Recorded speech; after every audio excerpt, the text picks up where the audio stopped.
I will call the meeting of the West Haven Subcommittee of the MARB of May 19th, 2020, 2 o'clock p.m. Actually, it's 2:08. Call the meeting to order.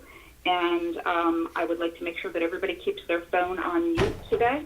If you are asked or would like to speak, then please hit *6 to take your phones off mute. When asking or wanting to make a motion or an action during the call, please state your name when doing so. We do have a quorum today, and I don't have any other opening remarks at this time. Co-chair, do you have any other opening remarks this morning? Christine? I did not. Thank you for the opportunity. We can proceed. Thank you. So the first item on the agenda today is a motion to approve the minutes of April 28th. Christine Shaw, so moved. Thank you, Christine. Can I get a second?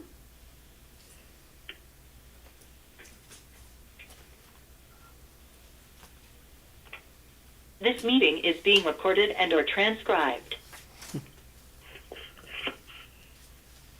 Can I get a second? I think they're still on mute, Cam.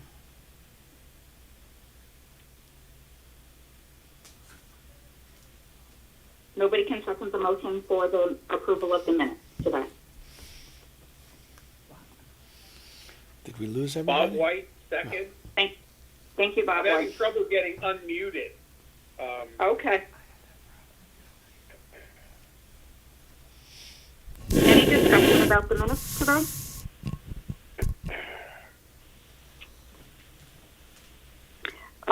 Can I have a roll call for all in favor? Julian? Mr. White, Yes. Mr. Hamilton,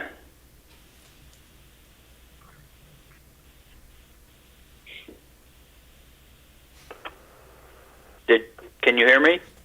yes. Yeah. Okay, sorry. Is that a yay?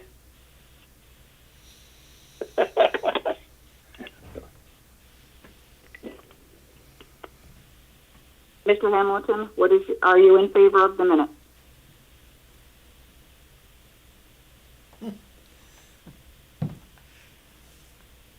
We can't hear him. We'll come back to Let's him. go to, yeah, let's come back to Controversial. There he is. I'm sorry. I'm having some difficulty hearing you guys. Sorry. Are you in favor of the minutes? Yes. Okay. Mr. Felsigno,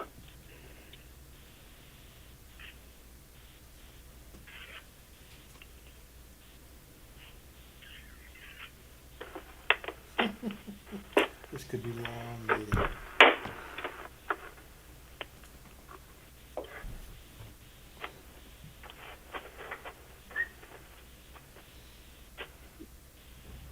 Hello. Are you out Here, there? Hear me? we Yep. can hear you now. Are Okay, you? great. Yeah. Yes. Yes. The only Go I ahead. tried jumping in on when we were, if there was anything to discuss about the minutes, and Yeah. I thought that Mr. Saplinski in item 6 on the corrective action plan, I believe he had given us an estimated date for receiving that complete plan. There was a specific meeting. I thought it was within the next 2 meetings he had alluded to or mentioned. So I'll go. I'll go back. I will approve. I will vote yes to approve the minutes. If you can just at some point take a quick look at the at that dialogue and see if it should be added. We can always add it. I mean, it certainly isn't anything that's going to be changing much of it. But he did. I thought he did give a specific date. I may be mistaken. Okay. That's good. Just look into that, Julian. That'd be great. Sure thing.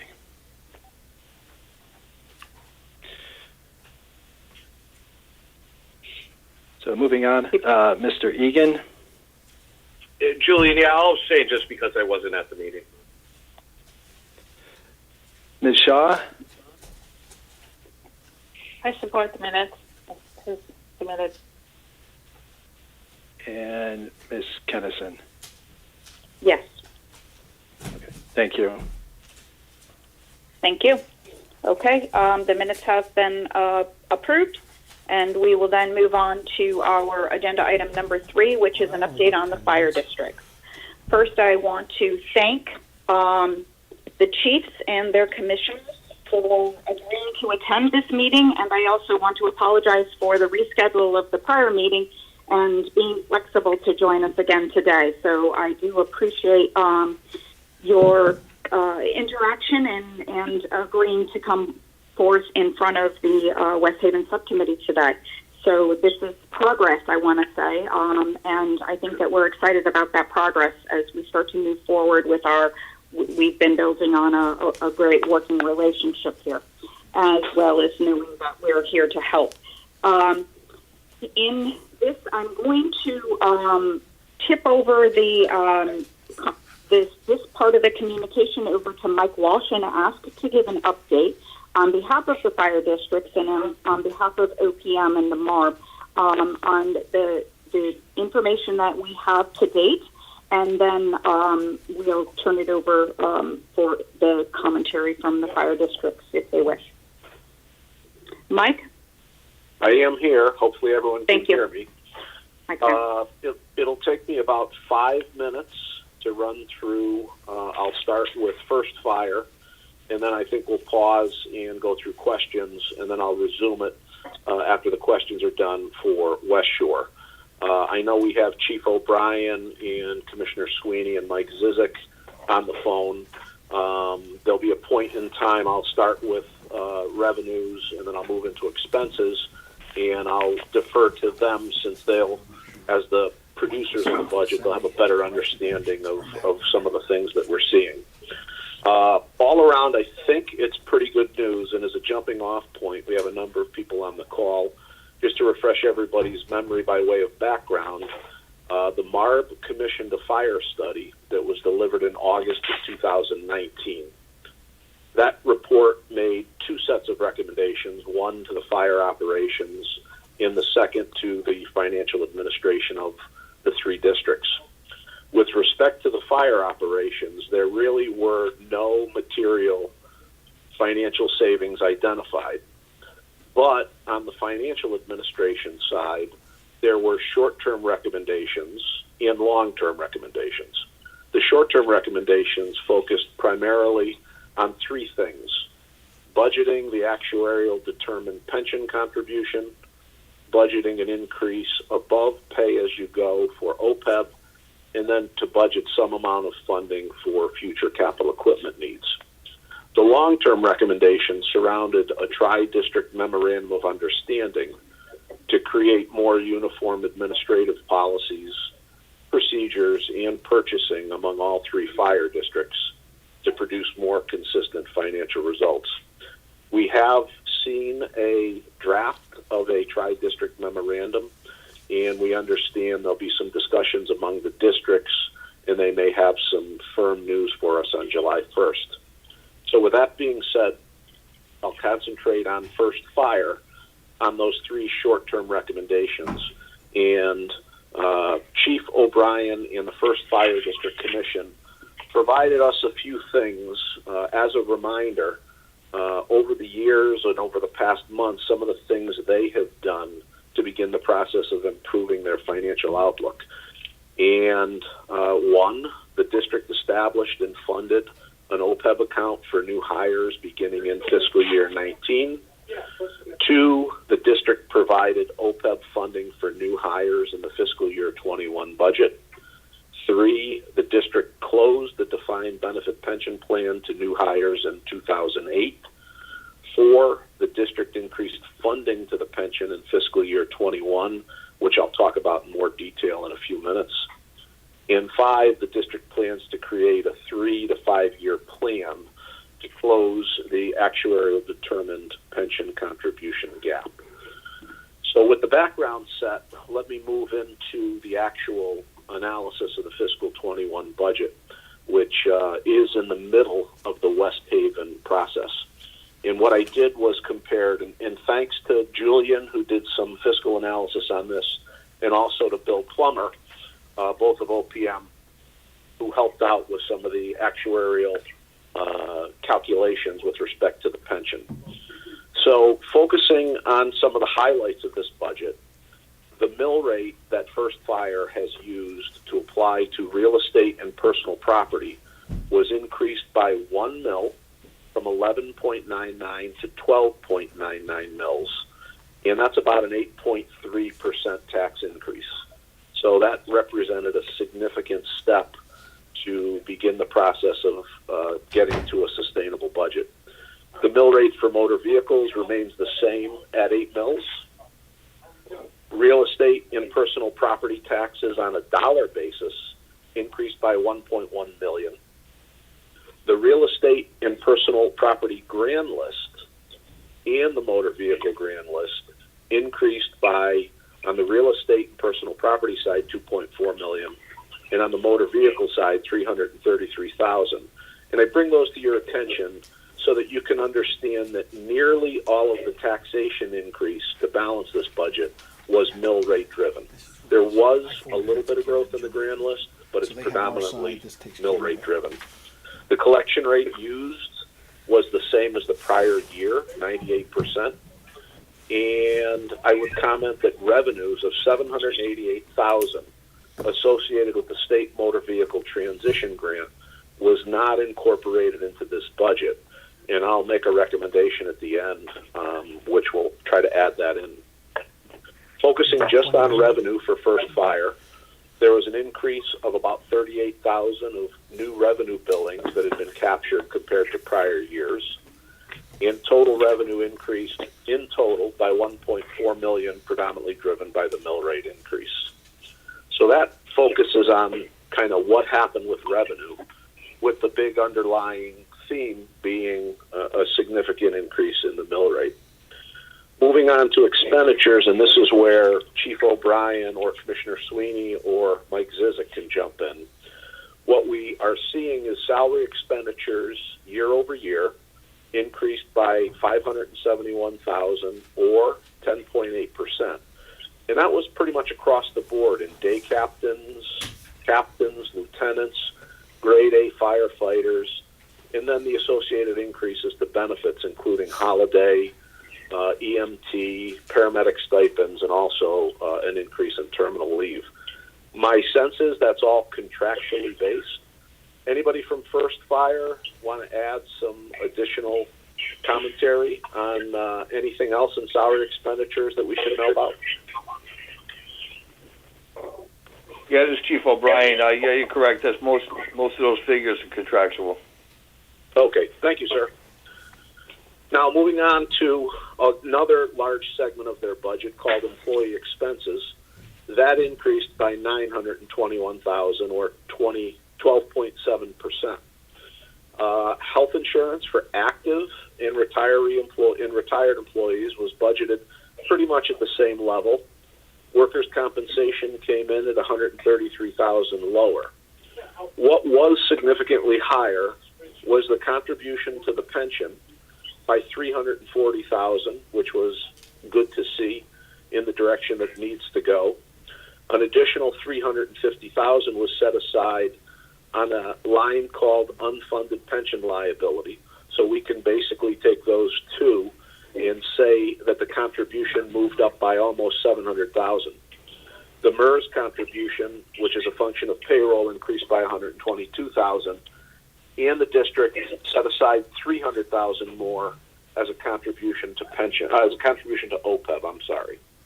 So what we saw there were two of the three goals met: a significant increase toward the pension and something above pay as you go for the OPEB contribution. The next major segment of the budget or segregation of the budget is apparatus equipment and repairs was increased by 79,000 or 24.2%, driven by an expected new equipment purchase. Firehouse operations and outside services remained relatively unchanged. District expenses decreased by $177,000 or 31.4% due to a lower level of contingency budgeted. And then finally, total expenses exceeded total revenue by $253,000 with a fund balance used as the shortfall. So that's kind of where the budget stands. I want to make three other comments, and then I'll re-summarize, and then we can take questions. The three other comments around fund balance. First Fire at June 30th, 2019, their most recent budget on file, shows a fund balance of $2.4 million, or 15.6% of fiscal year 21 expenses. This would be considered a fairly healthy fund balance. Now, as far as pension information, we understand that First Fire has moved to Milliman, and their both pension valuation and OPEB valuation is under construction and will probably be received sometime in mid-July. So what I was able to do was extrapolate from both the audit and the disclosures. And what I'm seeing historically, not talking about the fiscal 21 budget, but those budgets that went before, the actuarial determined contribution was oftentimes underfunded by a material amount, anywhere from 1.2 to 2.2 million annually.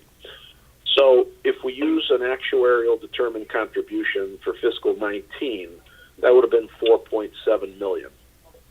If we apply that to the fiscal 21 budget contribution, including the additional amount for the unfunded, they get to about 3.9 million.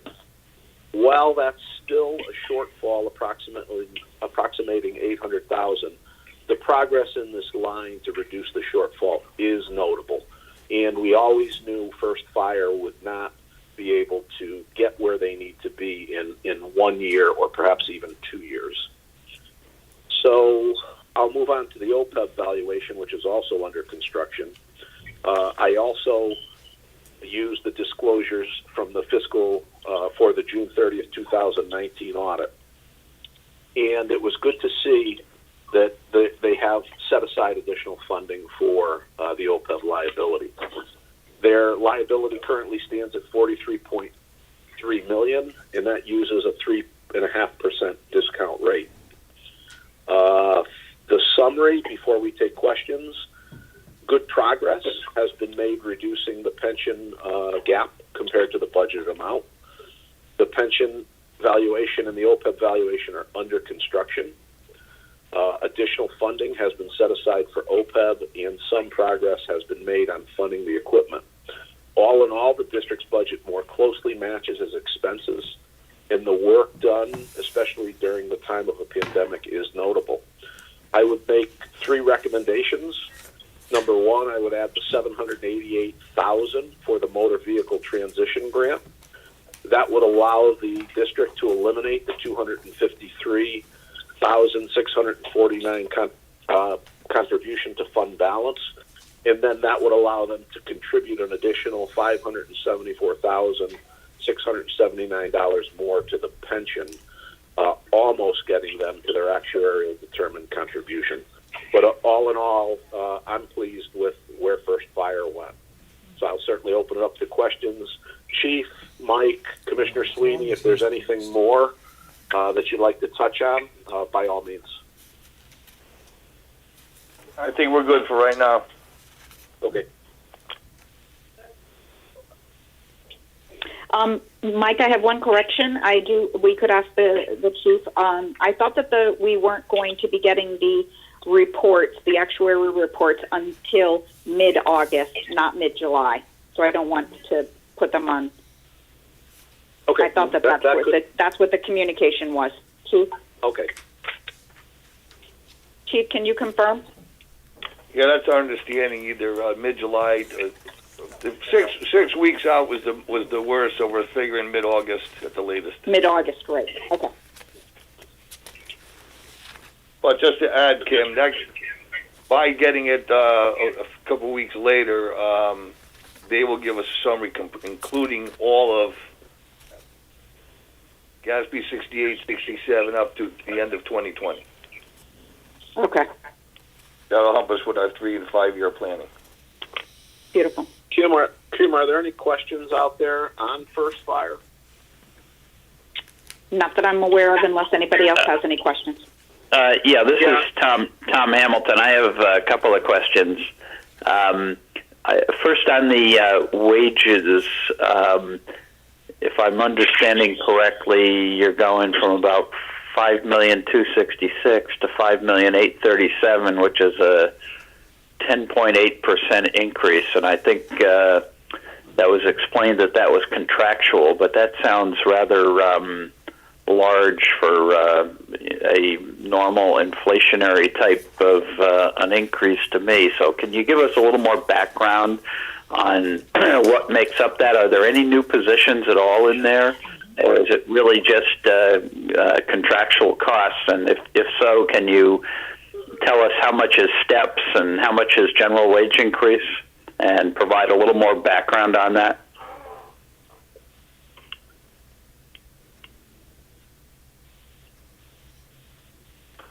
Well, this is Chief O'Brien. So, yeah, we do have a new position of the training captain, which we felt was critical to our operation. And there is increases in stipends and wages per the collective bargaining agreement.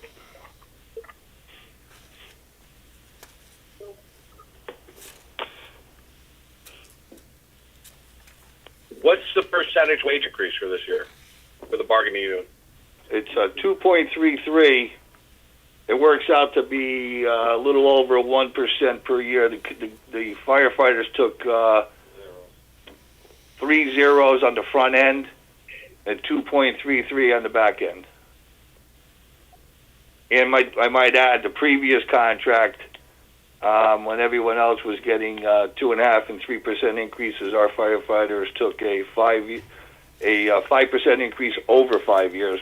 Again, coming out to about 1% per year, which is well below what we're getting out of settlements. All right. Do we know how much that 2.33 accounts for, as far as a number? Yeah, give us a second. We'll get it for you. Yeah, sure. Take your time.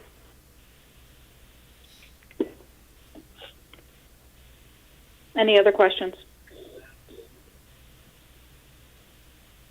Bob White. Oh, okay, go ahead, Bob.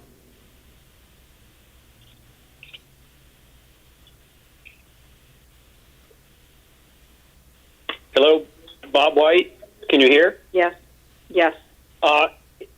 Yes, thank you. Two questions. One is, has there been any planning between the council and the fire district about sort of selling the mill rate increase?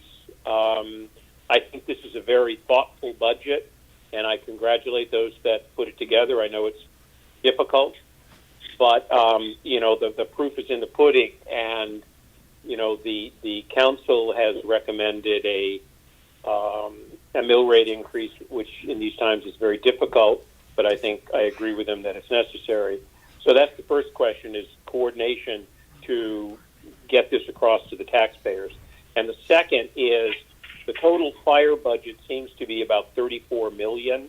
I'm just wondering how that compares to similar municipalities of size or whatever. I understand that there are differences in different districts, but at least some baseline. Those are the two questions. Thank you. Mr. White, your second question, I'd like to hold on until we're done hearing from West Shore, and then we can do overall of the fire districts, okay? So I'm going to hold your second question. Thank you. The first question, though, Chief, do you have an answer as far as the coordination with the City Council? For Chief O'Brien's coordination with the City Councils to sell the tax increase, is that the question? Yes. No, I mean, we try to keep an open dialogue with our City Council members, but we're two separate entities, so I think we work hand in hand, but I don't think there's any coordination between us directly with the city council. What about your taxpayers? Yeah, we try to keep them informed. We, posted our meeting. We put out, if anyone had any questions, we'd be willing to answer them. I think our situation within our community is well known, and I think our community's been supportive. Very good. And I have an answer for that previous question. Thank you. Sure it was Mr. Hamilton who asked that question Yes. about the increase, but it's 315,000. Thank you. Okay, Mr. Hamilton?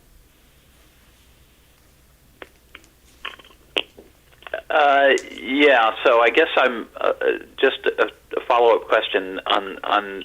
So this was a 4-year contract, and we're entering the last of the 4 years, and the previous 3 years were 0% increases. Did I hear that correctly, or is that not accurate? Yeah, it turned out to be a 6-year contract. Because as we moved along, it made sense to move it out. We spent a lot of time working on various optics of cost savings while being competitive. So yeah, it was a 6-year contract. The first 3 years, they took zero raises. Okay, so and which year of that 6th year are you in for next year, for 2021? Is that year 4 or is that year 6 or 5? We're in year 4 right now for the first raise, and 5 and 6. So the contract goes to 2022. Okay.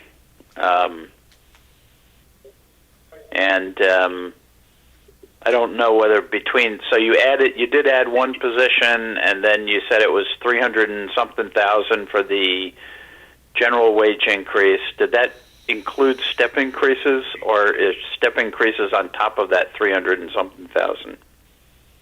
No, that 315 includes everything, including the new position. And okay. Okay.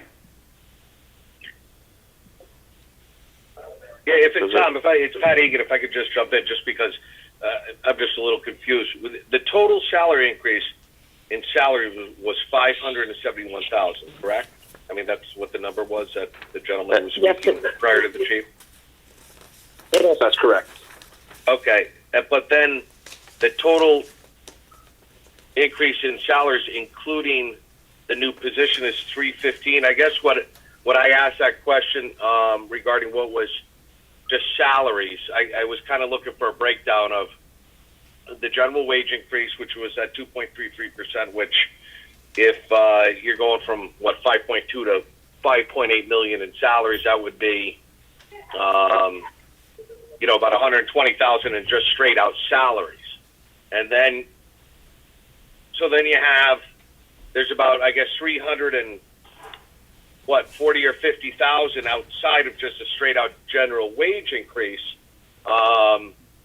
of the 2.33 that is, I guess, kind of out there.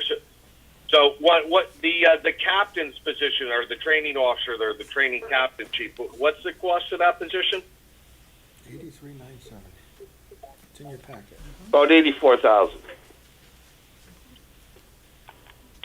So I think I'm going the same place Pat is, which is I'm trying to understand how we get to 571,000, which seems to be the total increase in wages. Hey, Tom, this is Mike Walsh again, and Chief O'Brien, we certainly know you've got an increase of 300 and change related to the contract increase. I've got 2 lines when we look at the 21 budget compared to the 20 budget. Grade A lieutenants went from 3 million to almost 2.5 million. You've got nearly 200,000 of additional costs in grade A firefighters. Is that more firefighters, open positions in the 20 budget? Where does that 200,000 come from? Or is that all dollar related or contract related? The second question is terminal leave.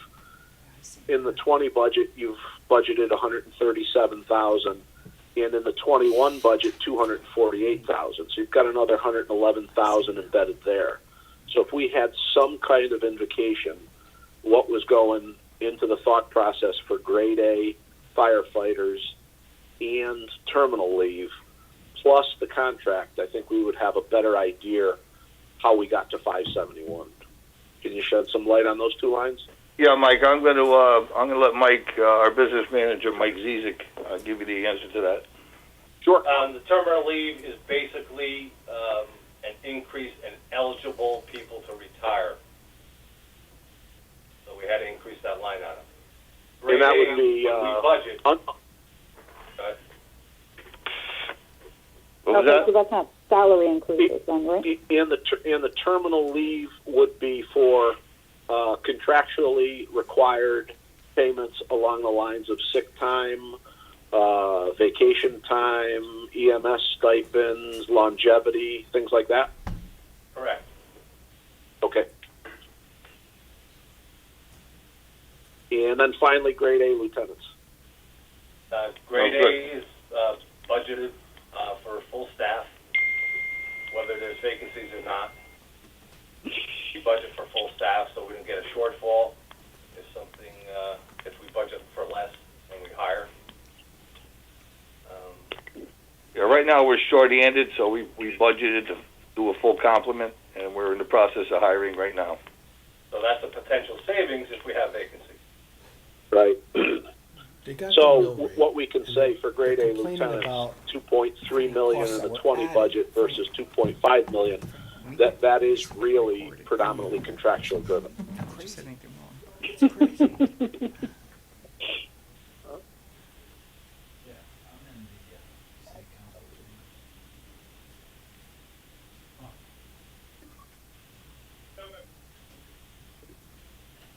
Does that answer your question? Mr. Hamilton, Mr. Egan, did it? I think I'm satisfied and ready to go on. Thank you. Yes, I agree. Thank you. Okay, thank you. I have, if I could jump in, just with the health insurance, I don't know if I missed the number. Who is this? Oh, is it budget? It's Pat Egan. Thank you, Pat. Sorry, I didn't get the voice yet. Yeah, no, I apologize. Well, what was it budgeted for last year versus this year? The high level for active and retirees, it was almost budgeted at the same level. So I'm on page 2 of 5. Actually, maybe I have to move to the next page.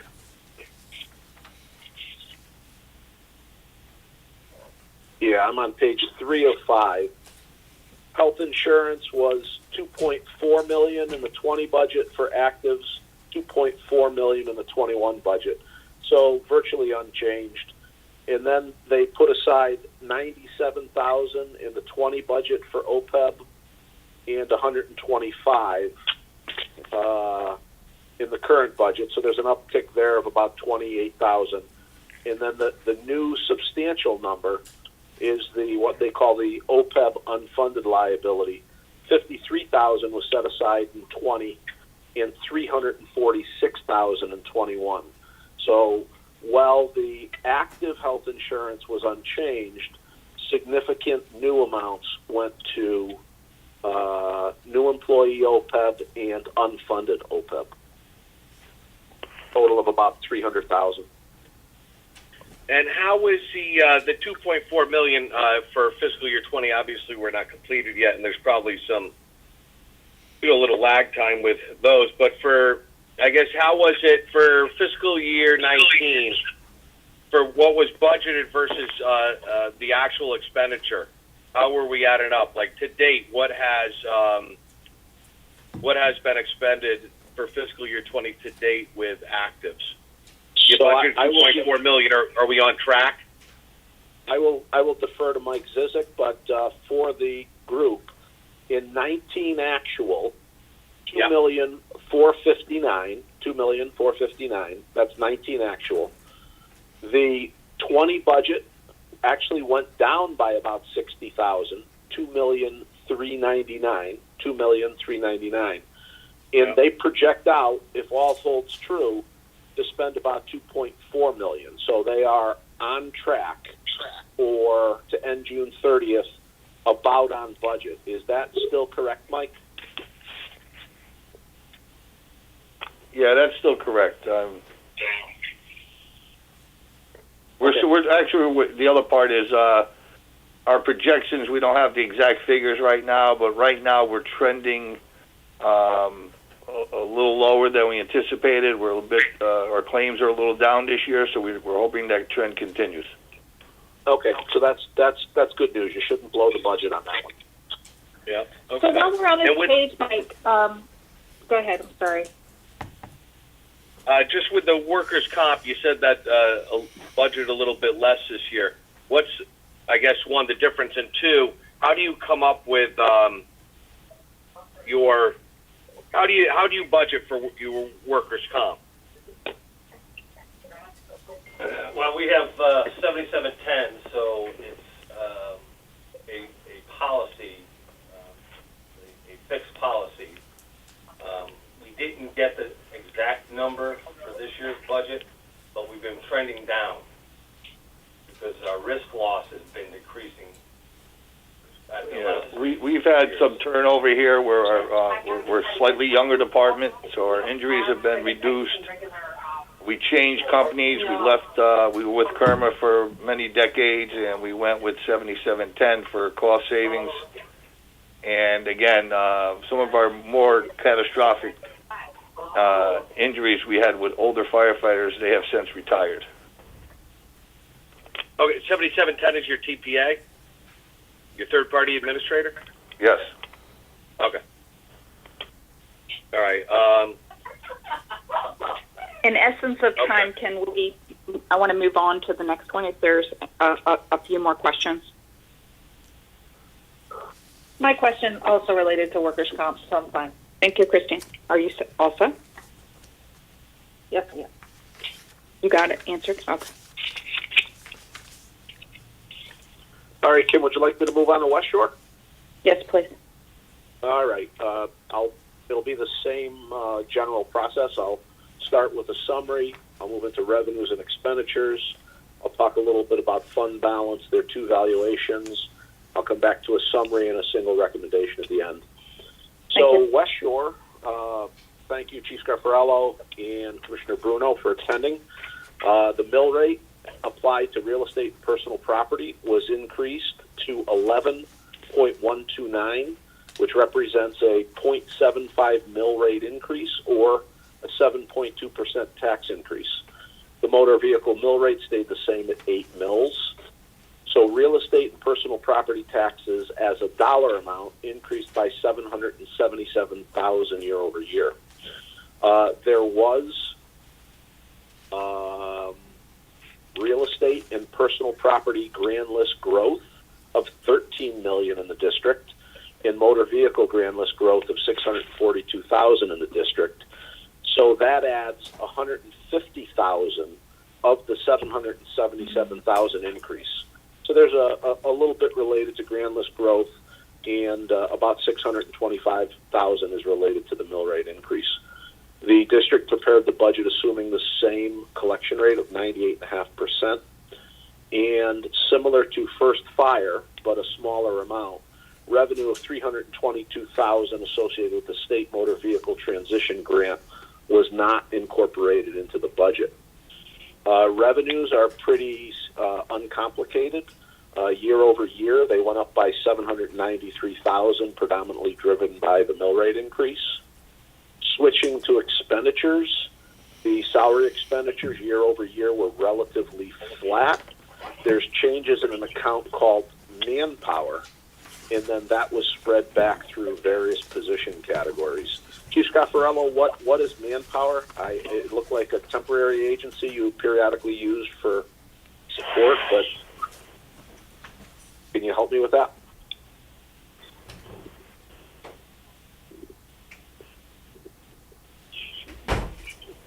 Are you on mute by chance, Chief Scarfarello? Yeah. So the manpower line item represents the positions that we've had over the years. So if you notice under grade A, grade B, the manpower is relative to those numbers. So basically, it's when we have vacancies in the department, and that's how we fill the overtime from the manpower line item. So that's not an outside agency or anything. That is an internal method to redistribute costs? Correct. Got it. Okay. Another large area of expense is called employee expense. That increased by $180,000, and it was predominantly due to health insurance increases of $185,000, and that's 21.3%. Another area that they segregate their costs is called pension and retiree expenses. In total, they were relatively unchanged, with an increase seen in the pension contribution, which met the actuarial determined contribution, and then was offset by a reduction in Blue Cross for retirees. Apparatus equipment repairs is the next large segment of their budget. That increased by $29,000 or 20.9%, and it was driven by a variety of small increases around many lines. The last two areas of the budget was firehouse operations and outside services, which remained unchanged year over year. And then district expenses increased by $191,000 or 113%, as the district set aside $260,000 toward a truck replacement. No use of fund balance was contemplated in this budget. Quickly on fund balance, they have $1.2 million in fund balance, which represents 11.1% of their fiscal year 21 expenditures. So West Shore has an adequate fund balance. Like First Fire, their pension valuation and their OPEB valuation, which includes a kind of a run out on the pension, and then for the OPEB, a projection of future medical, annual retiree medical expenses by year. Those will be, those will be coming, and those will be done by Milliman in the middle of August. Tim and I, along with the chief and I believe one of the commissioners, did have an opportunity to speak with their actuary a couple of weeks ago, and they are in no danger of running out of money. We have a preliminary projection under two different scenarios. The first scenario is a level contribution, and the second scenario is a phase-in contribution. And as long as they make $2,760,000 annually through 2045, so for the next, call it 24 or so years, they will not run out of cash. However, they will not get much above 20% funded. So the good news is there's enough in there in the current budget to support the run out of this plan. But again, they will never be more than 20% funded. And the actuary is comfortable with that scenario. So when we get the full report, we'll distribute that and have a bigger discussion. The last comment is the summary. Good progress has been made on completely eliminating the actuarial determined pension gap compared to the budgeted amount. The pension valuation and OPEB valuation are under construction. We've had a preliminary look at the pension, and we're comfortable with it. And they have set aside additional funding on OPEB. So all in all, the district's budget more closely resembles its expenses, and the work done again during the pandemic was notable. The one adjustment I would suggest they make is to add the $322,000 for motor vehicle transition grant and make that same contribution, $322,159, more to OPEB. That will give them some budget stability moving forward. But all in all, First Fire and West Shore, if they're able to get this passed, are in significantly better shape than they were just a year ago. They did pass, right? That's it for me, Kim. Thank you. Thank you, Mike. Any questions from the members? Or does the chief and the commission want to add to Mike's commentary?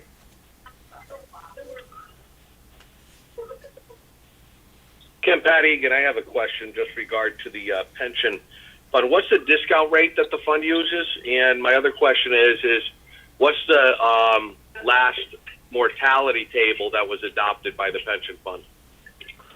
So Discount 6% rate. is Go ahead. 6% is the discount rate, and I do not know the mortality table because we don't have a full valuation. Okay. Thank you. You bet.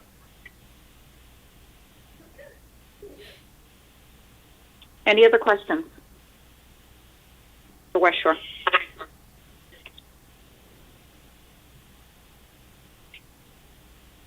All right. Thank you very much for everybody attending, but I want to bring the conversation back since we are done with the fire districts. Mike, please don't leave the call as of yet. But Bob White, you had a question, and it was really looking at the big picture of fire overall. And I think this is appropriate after we've heard from the two fire districts of their report. We know that Allentown is here as well, which is embedded within the city's budget. But Mr. White, your question regarding the overall $3.4 million for fire? 34 million. Are you still with me, Bob? I think it was 34 million for the three, and I Thank just you. wanted to know how that compared with other districts or Yeah, other. I think it was 30. Yeah, municipalities. 34.5 million. And Julian had created a table that took a look at other towns of different same population. Julian, do you have that with you? If not, I do have mine. I do have it here. Okay.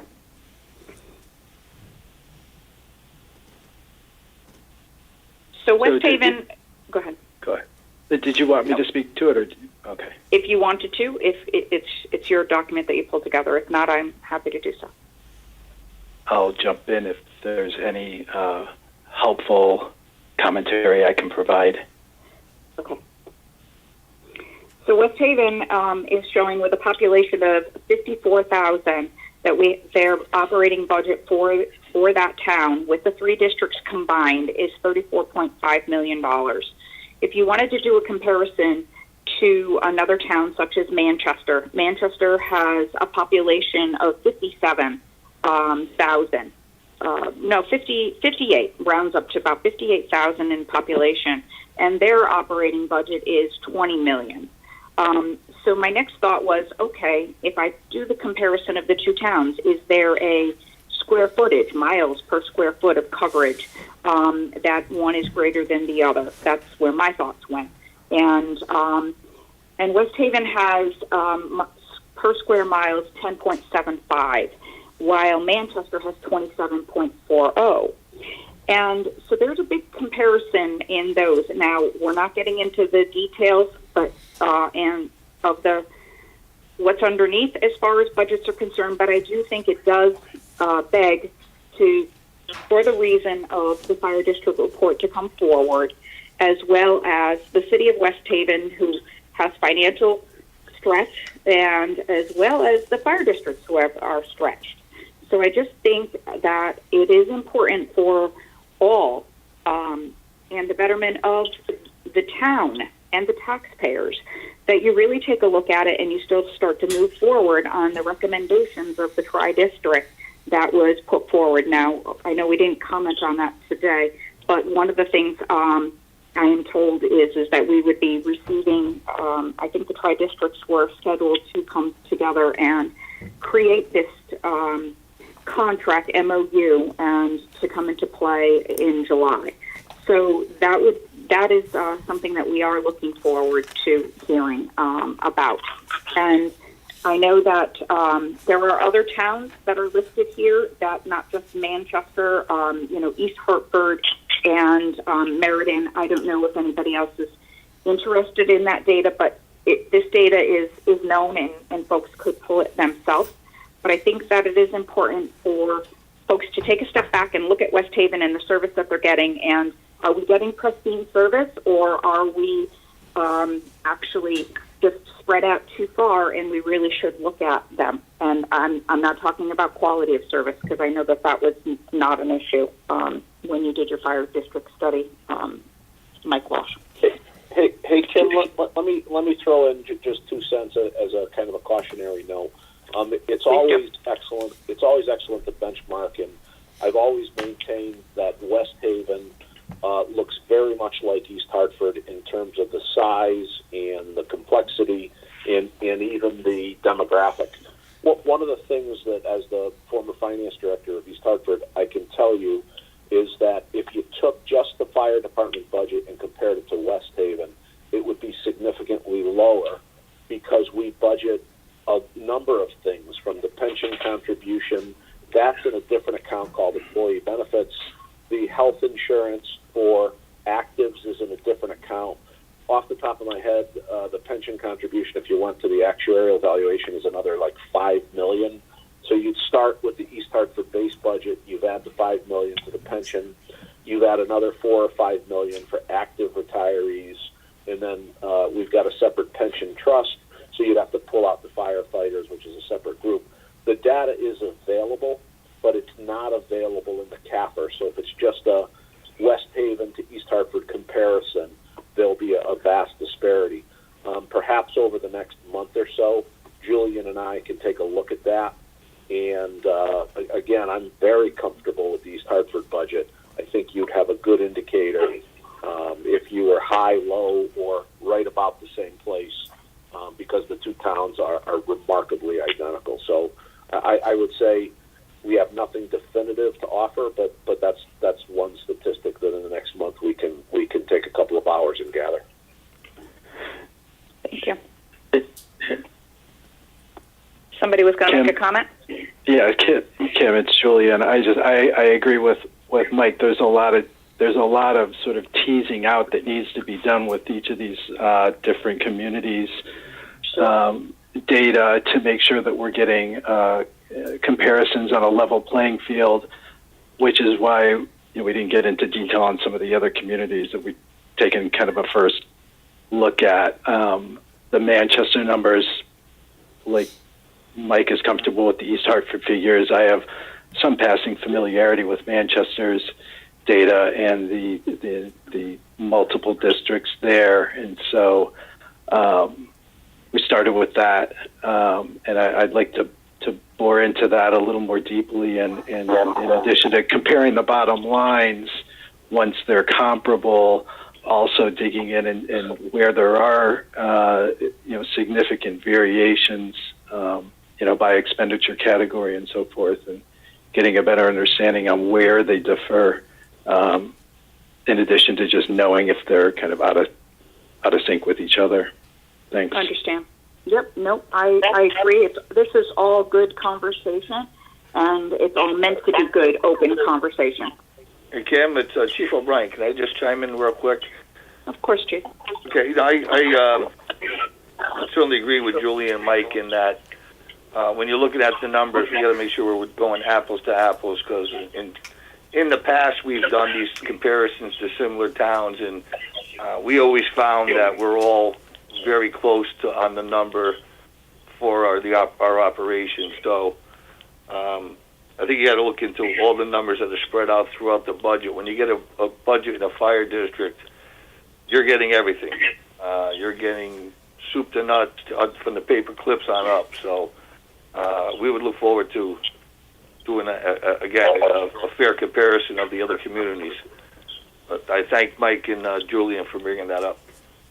Yep. Nope. No problem. And again, our intention is just to look to make sure that the town gets sustainable in all aspects. All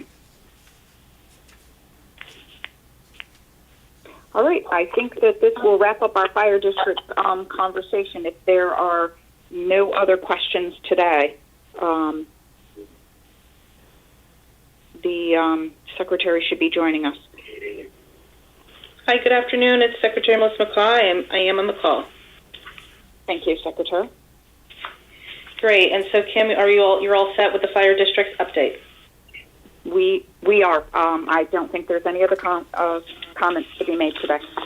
Great. Thank you. But I want to thank everybody. Yeah, if you'd like to, I would like to thank everybody for joining us today. Sure. I did have a chance to hear a lot of the discussion, and I just want to commend the leadership of the fire districts, the city.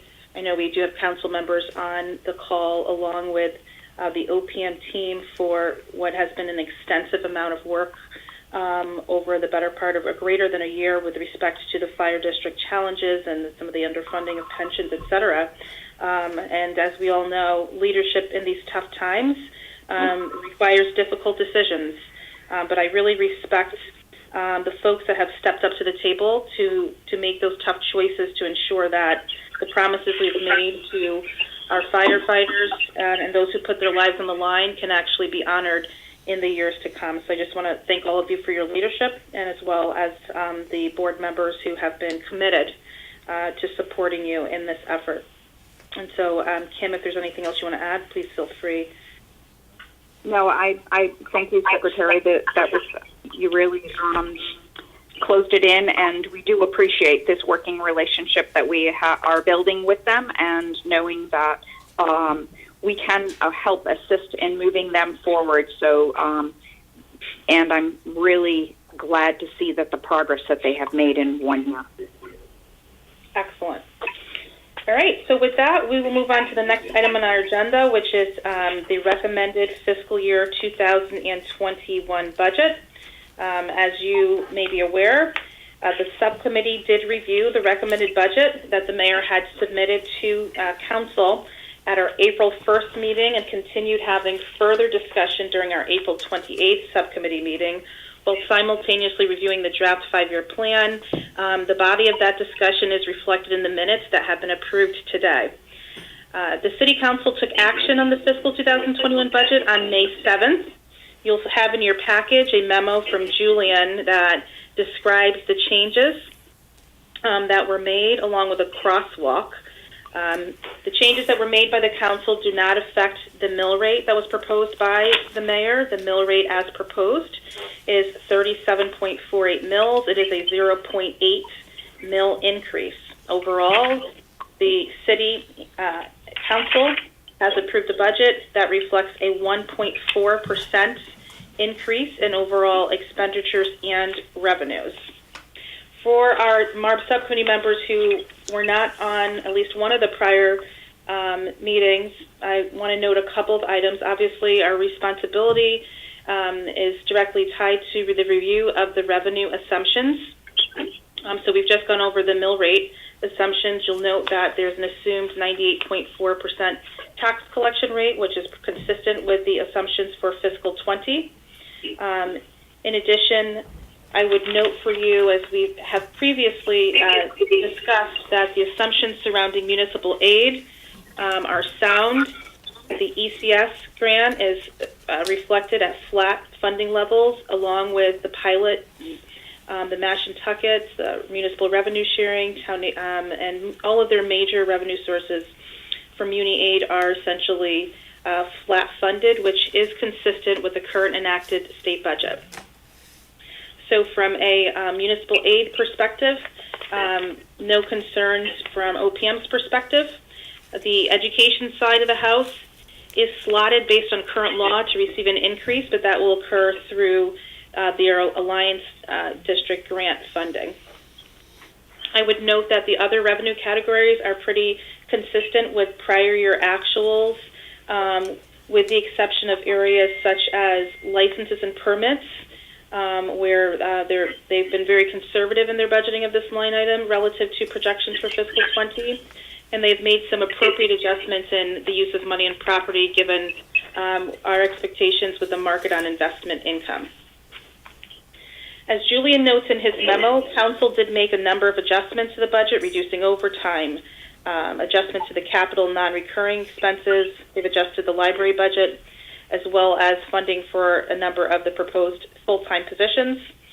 And in doing so, they are making a corresponding increase in contingency and to set aside for fund balance.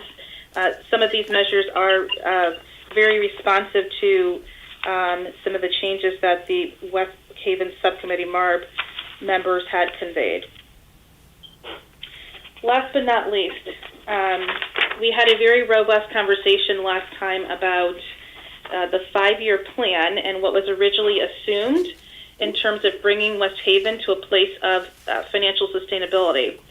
And obviously we all know that the mill rate that was assumed in the original plan for fiscal 21 is higher. It's about 39.26 mills as compared to the approval by the council at 37.48. We are also operating under a lower amount of MARB-related revenue, so there's a corresponding reduction in state support as well as compared to the original plan. With respect to fund balance, and we all look at fund balance as a measure of healthiness, financial healthiness, given we have to have the ability to withstand surprises or unforeseen circumstances, as evidenced by the COVID pandemic. As we know, MARB's fund balance, as we're looking at the original plan to what we currently have in front of us, is a bit lower due to some of the audit corrections, but they do propose to bring that back to a stronger place in the out years. So with that, I'd like to stop there and pause. Ask Julian if you have anything further that you would like to add with respect to the changes that have been provided by council, and then we will open it up for discussion. I don't have anything to add. Okay. The summary and the finance director provided the crosswalk as additional detail at a very specific level on individual expenditure that were provided. Great. And so before I open it up for discussion, in our prior subcommittees, we didn't have the opportunity to understand the combined impacts in West Haven when we take into consideration the mill increases for the fire district. So this afternoon's discussion is rather timely, because as we think about the action council took, we should also keep in mind the 0.8 mill increase in real estate and personal property, coupled with the fire district mill increases, and at a time when I'd say, there's a lot of hopefully temporary instability with respect to property tax revenues. And so, our thinking should be through the lens of understanding we are also in a tough economic climate, and most municipalities are concerned about their property tax collections, given over 500,000 unemployment, individuals on unemployment, the ability for them to recover jobs as we slowly reopen suspended industries. And so I respect and understand, I think we all have to respect and understand that in this particular climate, we're balancing accountability to getting a municipality on its own 2 feet with also an economic reality of what the constituents in these respective municipalities are facing. So at that, I'd like to open it up for discussion.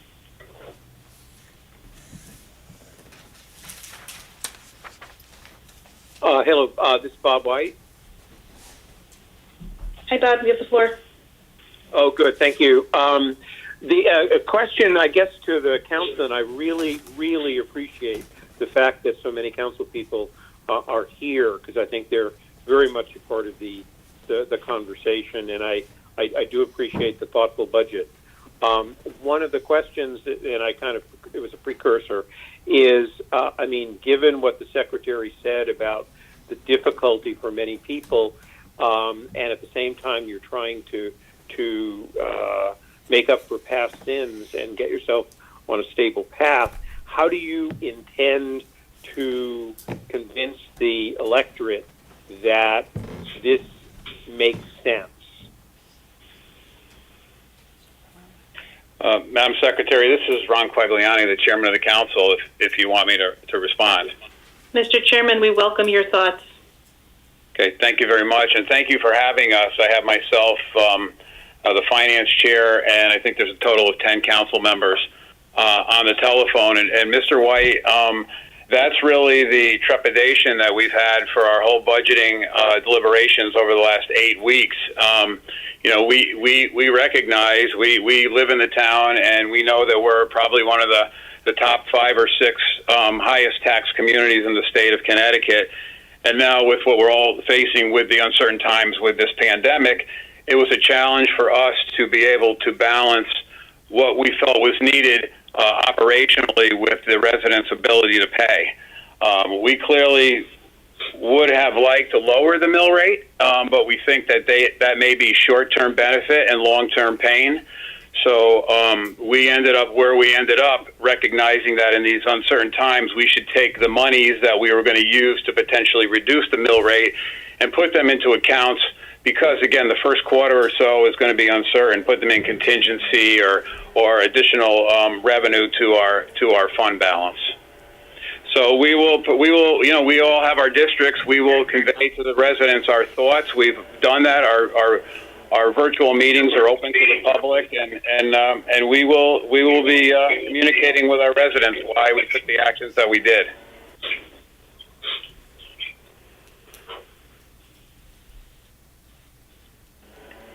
Anyone else for discussion? Yes, go right ahead. Hi, this is Councilwoman Bridget Hosky. I am the finance chair. I think pretty much what I would say is that I'm always accountable to my constituents in regards to the votes and the actions that I take as their representative. I believe wholeheartedly that when I speak with them, I'm going to be able to say truthfully that I feel that this was the best course of action. I'll be able to explain the reasoning behind it all. We, as the chairman said, we were hoping to be able to drop the mill rate, but we do understand that, that wasn't what was being suggested, so that in lieu of, we just took the mill rate and we were able to save more money. We were able to add more money to our rainy day fund. We were able to do other things that we as a committee, the 13 of us, all decided on. There wasn't an action taken or a vote that happened that we all of us did not support 100%. And I think that right there shows that there's a change in what's going on with the city council, that, we support the mayor. We may have different views on different things, but we are all working together. And I think the city sees that, and I think all of us will be able to go out there and educate our constituents and tell them why we thought this was the best course of action. That the mill rate, in these times, it is very difficult, and we know, our residents are having a hard time, but, the city is moving forward on a positive note, and, we'll be able to talk about that positively with them. That's all. Thank you. Thank you very much. I believe there were a couple of others that wanted to have discussion. Yes, Madam Secretary Patrick Egan. I just had a question. This may have been answered at a prior meeting. It's actually 2 questions. One is, projected revenue loss through, programs that happened during the summer that I'm sure where people signed up to start in, May or June that may have had to be canceled and refunded. And also, was there any anticipated revenue loss on, and I may have this incorrect, but I know under the couple scenarios that the state mandated municipalities adopt either one or two, that for a 90-day period that allowed people to, I guess, defer their taxes, but the the interest rate drops to, I think it was 3% or something like that. Any funds that were already delinquent from prior years that were at whatever the higher interest rate is for delinquent taxes that West Haven charges for that 90 days under the state, under the governor's order or legislation, for those 3 months, does back taxes prior to this whole pandemic also drop to the lower rate under the new policy or law or whatever that has been put out? And is there then, what is the financial impact of that 90 days at a lower interest rate for delinquent taxes? Frank, are you on the line? Do you want to speak to how you've adjusted the revenue assumptions for the governor's executive order Yes. and what impact? Yep. I do have with me, of course, your submittal to the OPM request for information on that, but I'll let you lead. Great, thank you. Ms. Regan, the loss of revenues due to the summer programs is estimated somewhere around $250,000. That number was received from the Parks Department this week. We are in the process of refunding some of those revenues where needed. And as to your second question, based on the historical collection of interest for the 90-day period, I would estimate anywhere between a $75,000 to $100,000 impact based on the reduction of the interest rate. We did. And Frank, go ahead. I was going to say we did take the option of the lower interest rate rather than a full deferral. Mm-hmm. And Frank, does the 21 proposed budget, obviously what you're refunding for summer programs, is that revenue that you would have recorded in fiscal 21? In fiscal Or it was received in fiscal 20? It was received in fiscal 20. We expect it to be a fiscal 20 correction. Okay. So you will reflect that in your updated monthly projection report. Actually, we'll likely be seeing that later this week. Correct. And you'll see in that report that the revenues were adjusted down. Okay. So then no direct impact to fiscal 2021. And how about the time delay and the collection of the deferral of the revenues and the lower interest rate assumption? Well, since we didn't opt for the deferral, we would expect, taxes coming in within the first quarter.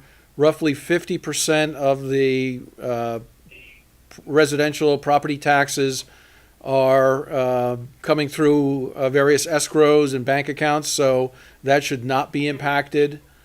And so I am cautiously optimistic that by the end of the year, hopefully we can recover any potential shortfall that might happen in the first quarter. Very good. And Does that answer your question? Secretary, Yes, it does. Thank you. Secretary McCaw, Lee Turner, I just also point out that our lien sale went through, so some of those low interest was realized in the sale, so that was also realized in this year's budget. Thank you, Lee. Excellent. Any further discussion on, I believe, Bob, did I hear you trying to make a comment there? Yes, thank you very much. One of first of all, I really appreciate the comments by the two council people that spoke. I think one of the questions that I've had about the ability of West Haven to get back on track has been the commitment of the council, and I applaud you for your courage. A question, and I think Madam Secretary, you may have to respond, is we talked about the plan and the budget going together. The plan calls for, I think, a mill increase next year. And I hear the council. I guess my suggestion is if there is any thought to reducing the mill rate proposition for next year, and again, totally a council decision, that there be some expense reductions, because next year is really the last year of MARB funding, and it's just before you lose the pension contribution, which really gets you into, or the bond contribution, which gets you into a fund balance that we really need to look at where you are at the end of going into FY22. And I don't know what the timeline is for getting a revised plan. I just want to put that out there, because Sure. there's a lot of uncertainties.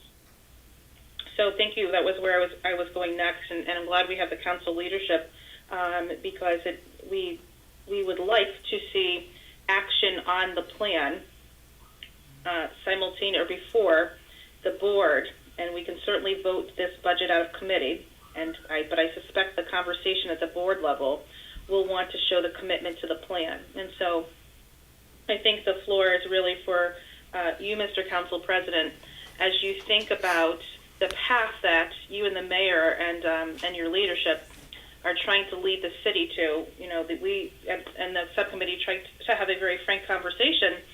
Obviously, mill rate increases are very difficult as you're going into elections and things of that nature, and so we support the council and the city and a plan that you put your fingerprints on, that shows commitment, but also that has realistic assumptions. And if we find that it might be difficult to implement a mill rate increase in fiscal 2022, then we would want to see a plan as to how you would avoid that.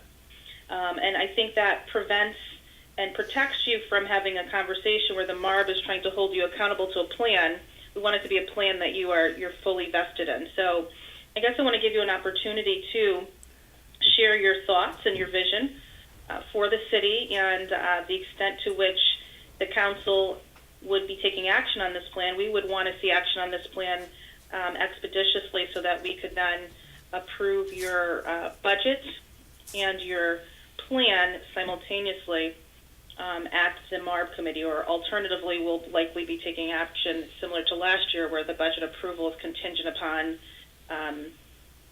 the plan approval. So I just want to give you a chance to share your thoughts and intentions there. Thank you, Secretary, for allowing me to do that. I do think that what you mentioned is key, the collaboration between the mayor and the council and the community on the plan going forward. And typically, I've been a West Haven resident all my life, and we've struggled. And I don't have to go into the history because I'm sure you and the rest of the board members recognize the starts and the stops that we've had, and we've made short-term decisions that really impacted us long-term in our finances. So I think we really are on the right track with being able to grow the grand list. We've seen some movement over the last couple of years that we haven't typically seen before. We've seen an interest in West Haven as far as real estate that we haven't seen in a long time, and we have some desirable areas, I think, in West Haven where we need to really be ambassadors and be able to show why West Haven is a viable place to live and work and raise a family. So while I do recognize that we needed to bring our systems to date, and we still have work to do, whether it's internal systems such as payroll or HR, or the work that we're doing with our partners in the fire service, or we continue to need to build that momentum. And a lot of that, we didn't have a lot of places to go. So we for a period of time did not reflect the needs of the business side with the inappropriate mill rate. So we find ourselves, flat funding ourselves and not putting into our pension contributions or proper insurance payments, and really not putting forward balanced budgets for as long as I've watched West Haven government. So I think as a partnership, we need to do that together. I'd say that absence of any of those other opportunities, economic growth,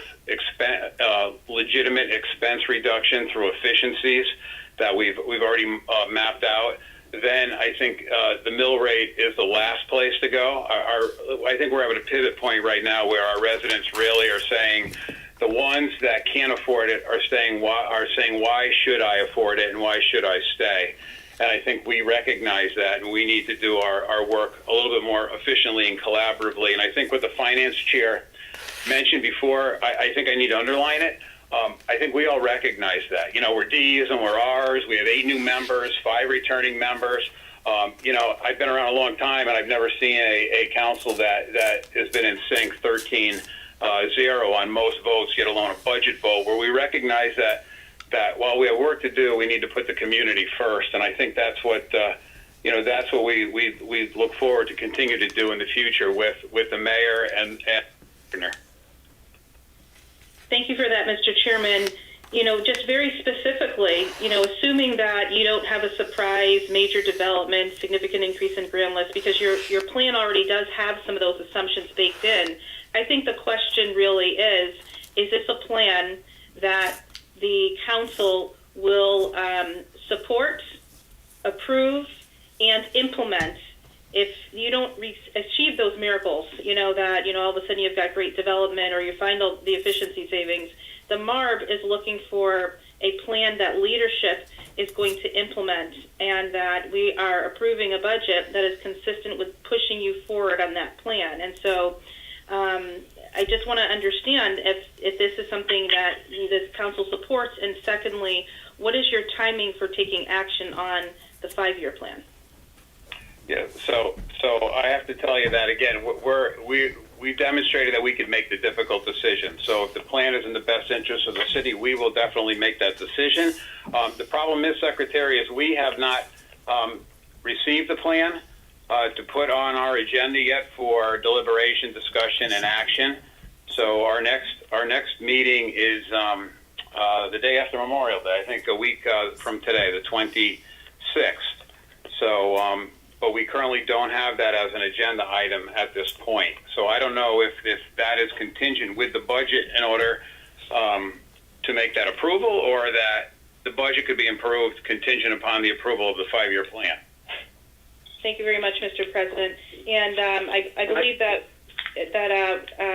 Mayor Rossi, you were looking for the sign-off on the budget, because obviously that's the basis for the out years. And so the action that I'd like to have the board consider today is, pending further discussion, assuming there are no other concerns with the budget, is to approve that through the subcommittee for consideration by the full board. And obviously I expect we'll be having a conversation about it being contingent upon or waiting for that vote until the 5-year plan is submitted, but at least that gives Mayor Rossi the opportunity and the ability to push the 5-year plan forward for council consideration.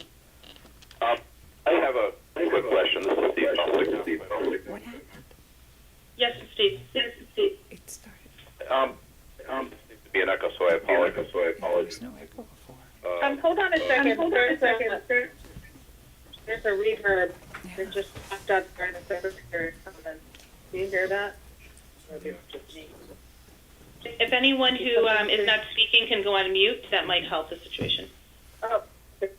So, as I look at the budget, and it goes out 5 years, some of my concerns are some of the assumptions, which we've spoken about before. And my concern as a member of the MARB and approving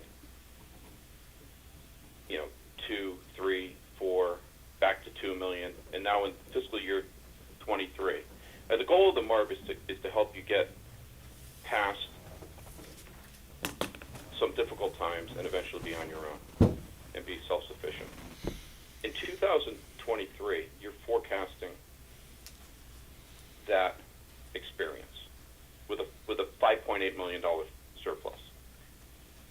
With what's going on in the world and what the chairman just mentioned, where revenues seem to not be going up but going down, some of the assumptions I make that you've made really seem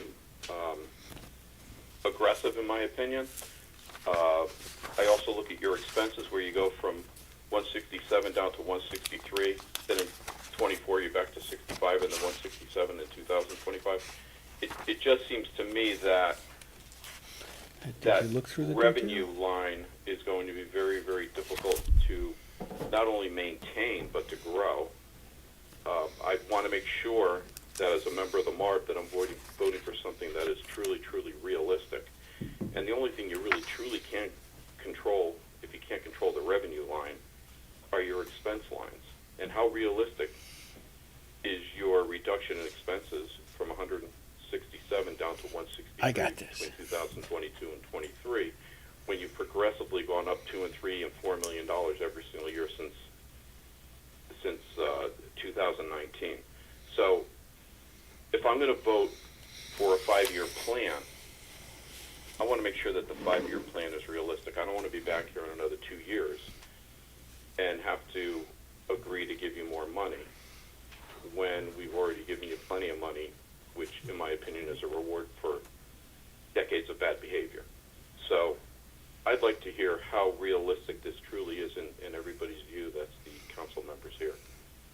And Steve, thank you for your comments. I agree with most of that. I just want to flag that from 22 to 23, one of the major contributors to the reduction in expenses is a decrease in debt service. And I presume, Frank, that is reflective of your current principal and interest debt schedule. Is that correct? That is correct, Madam Chair. On page 29, I believe, of the document that was included in your package, I did provide you a project-by-project breakdown of the debt service, so you could see the first line in the public safety area.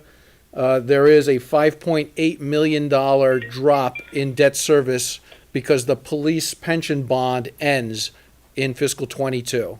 So that is the only way that we're able to make a $5 million contribution to the fund balance. Okay.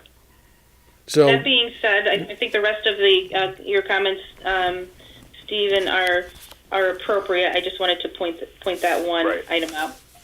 And secondly, my remarks are pertaining to taking action on the fiscal 21 proposed budget only, knowing that the mayor will then have to submit the 5-year plan to council for review and consideration. So I would ask that at least today we give consideration to the fiscal 2021 budget so that it can at least be on the table for MARB comment and give appropriate direction to the city as to under what circumstances that budget would be approved. It is the end of May and July 1 is around the corner.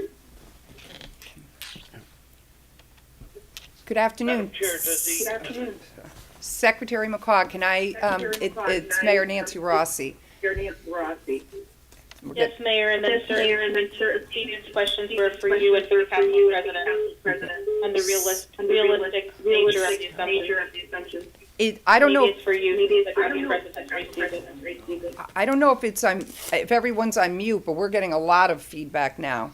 Now it seems to be much better. What I wanted to address, number one, and good afternoon to everyone. The 5-year plan has been discussed with the council, and Frank had sent it out, but it was more of an unofficial. What we were looking to do was obviously get the budget under, control, which it was, get it through the city council, which it did, have it approved. We have the 5-year plan. Now, Frank can, we can ask for it to be on the agenda for Tuesday night's meeting, because my understanding is the agenda has not been completely prepared or finished yet for Tuesday night's meeting. I agree with what Frank said. One of the biggest drivers we do have is the pension obligation bonds will drop off. That being said, just to remind those who weren't here in the beginning, I did do severe cutting when I first got in, to the point of, Lee Tiernan will tell you, his office alone got cut by 30%. So I wasn't afraid of making the decisions then. So again, none of us have a crystal ball, and none of us know how this pandemic is going to play out. If it comes to a need, we will have to cut things if necessary, if we do have a huge impact with this. I'm hoping that because we didn't take the deferral, we took the low interest plan, and I'm hopeful that most people, that will come in and pay their taxes, those who were fortunate enough to have jobs and be engaged in employment. So the plan is, we think it is a responsible plan, and we have tried very, very hard to keep it responsible. By every day we work to save money where we can. So I just wanted to add that I'm hopeful that the city council, because I have worked well with the city council, we have engaged, we have been able to answer questions. I was at all but one of the budget meetings, and many ideas were exchanged, and it was collaborative, and I do believe that's the best way to work for the city of West Haven. Thank you. Stop echoing. Hi, this is Councilwoman Bridget Hofsky again. Can I make a comment in regards to, our expenses and the concerns by the gentleman earlier? Yes, you may. Thank you. I will say this, that through this whole budget process for FY 20, it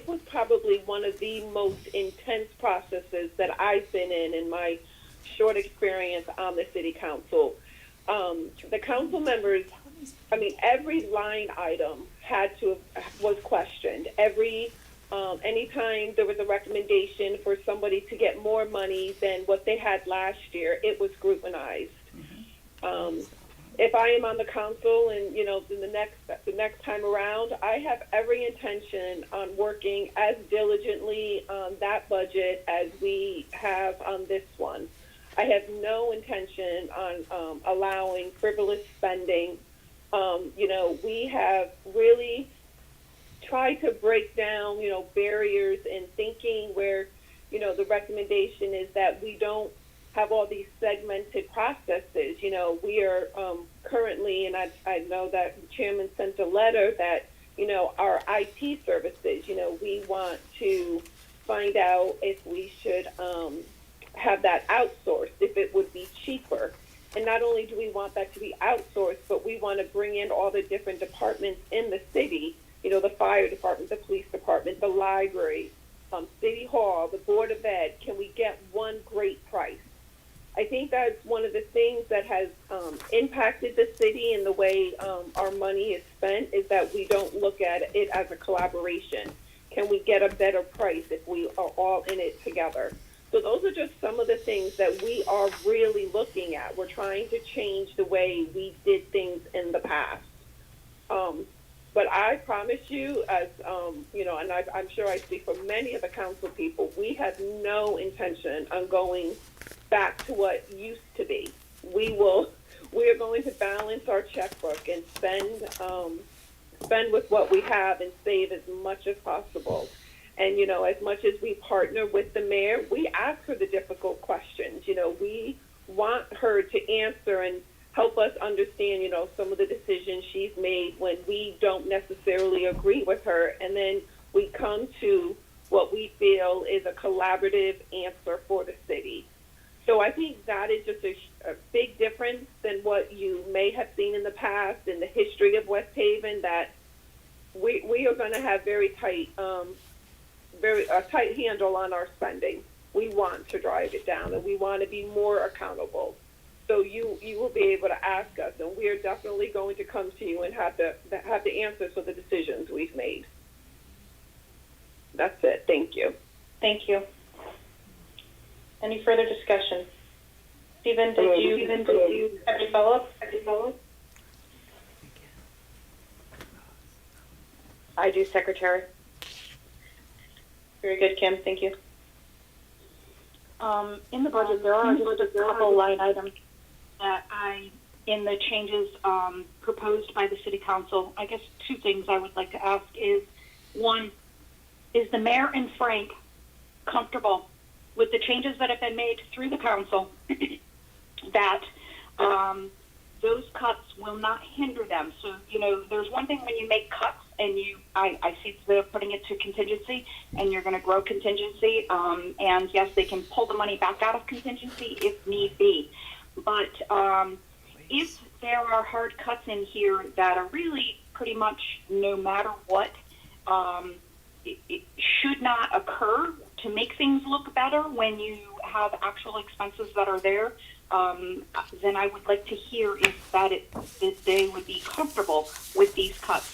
There are two areas, or possibly three areas, that I'm concerned about.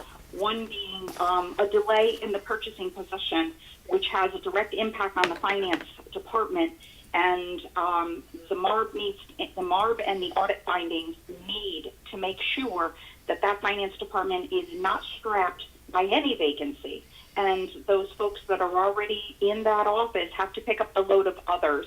I'm very concerned about that because June 30th is almost here, and there are a lot of audit findings for them to address, as well as efficiencies. So I think it would be helpful if we heard from Frank and the mayor about those items and the impact, if any.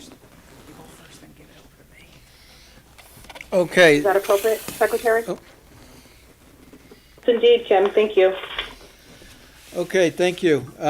Yeah, Kim, I would echo your opinion. I think the purchasing position, our purchasing individual left for another position in Public Works, and he's been gracious enough to be doing it kind of in his part-time and overtime to get us what we need. But full-time purchasing position is kind of required for what the city goes through.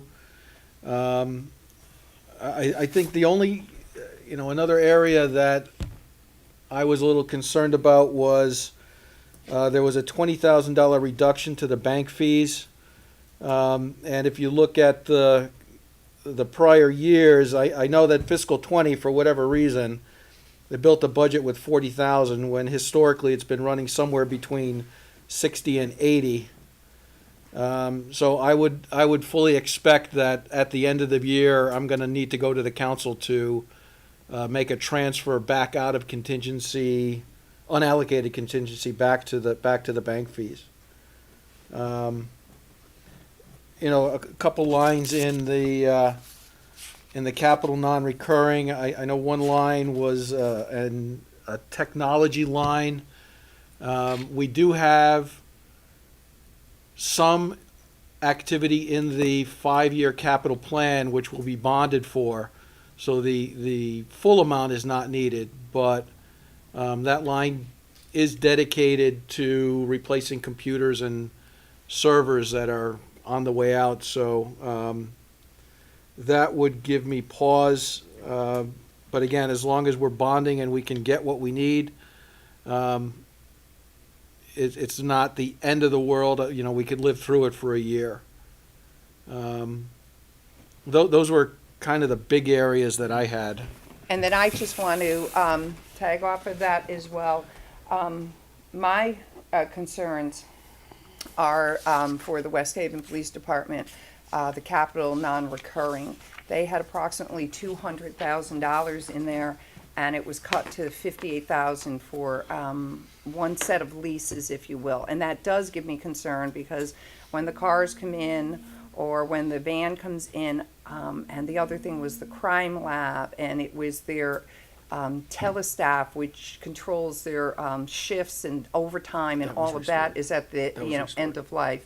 And so that is of concern for me, because I don't know how we're going to pay it yet. And I mean, we're going to look into everything, but I don't know how we're going to pay it.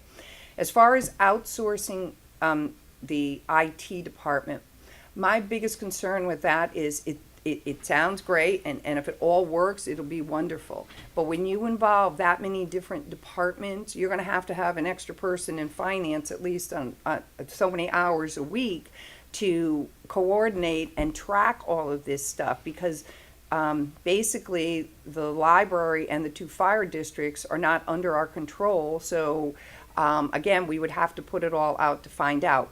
To my knowledge right now, no research has been done as far as what an outsource would look. I know a study was asked for. I intend to be in touch with CCM and utilize that source, because that resource is free. So we pay for it. I mean, we pay the service fee, but I like using that because I'd like to hear what other municipalities have done similar to our size, whether outsourcing worked or whether having a person, a small staff on site.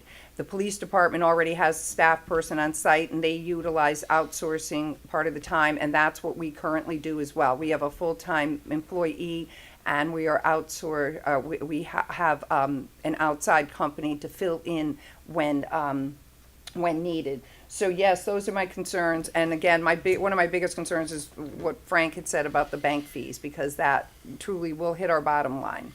One thing I would like to just add, Madam Secretary, is I was here at the tail end of last year's budget process, and when I look at this year versus last year, it's night and day. Mm-hmm. And I would like to take the opportunity to make sure that the subcommittee members realize just how much work the council really did do to review this budget. We had 3 solid weeks, 4 nights a week, reviewing this department by department.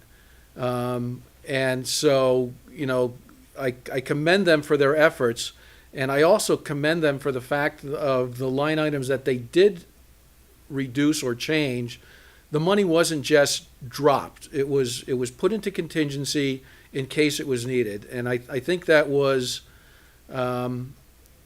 something that I was very pleased to see. And I just wanted to make sure that did not get glossed over in the eyes of the subcommittee. And I concur with Frank on that. As I said, I was at every meeting with the exception of one that I had a scheduling conflict.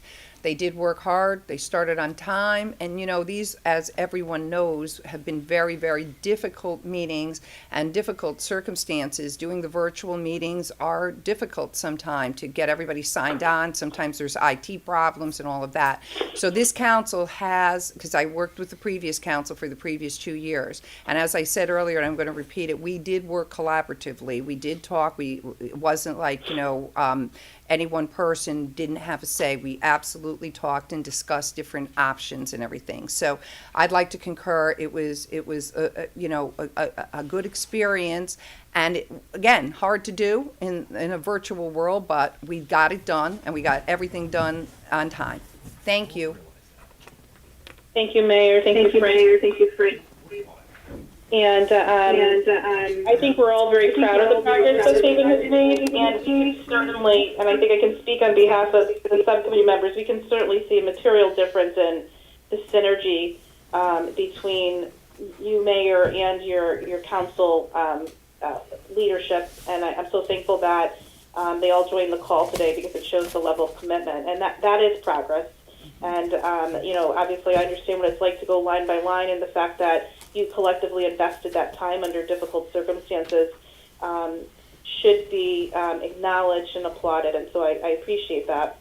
I think that continued level of commitment is important going forward, because again, as we refocus back to fiscal 21, you do have a budget that has, you know, growth factor of 1% in real estate personal property.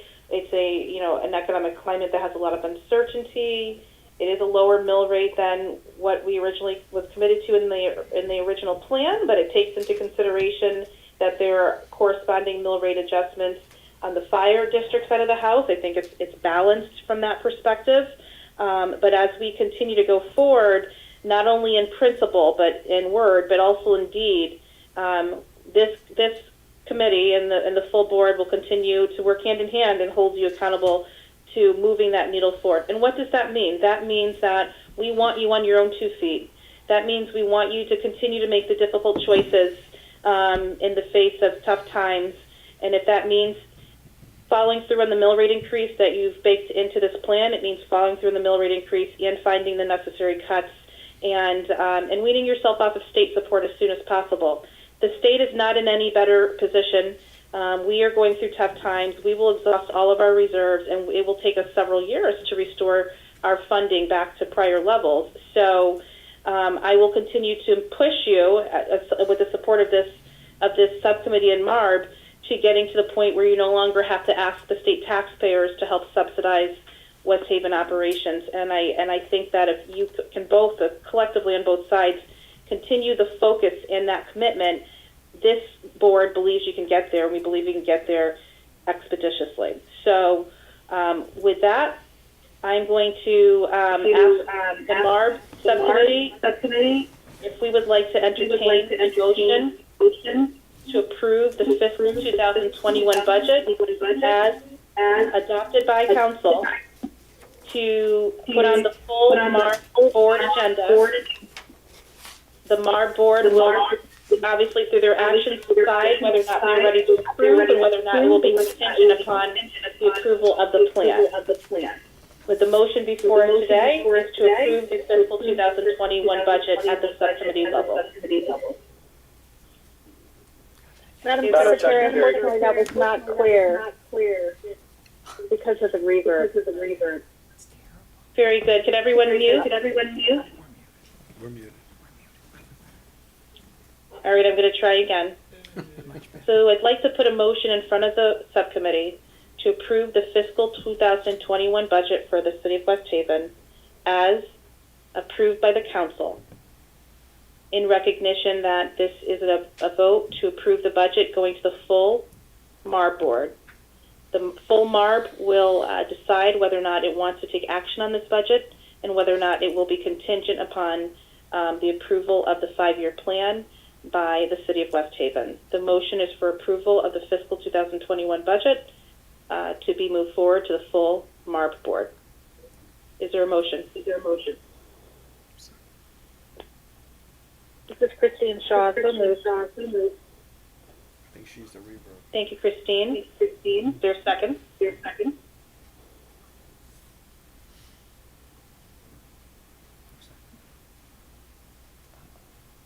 No second. When are you going to take mute off? Probably 12 seconds. Motion has been moved.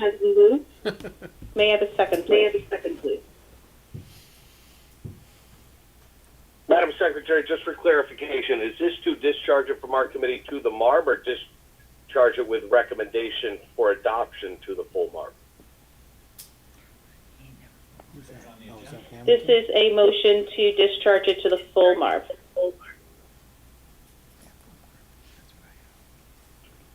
But with not a specific recommendation?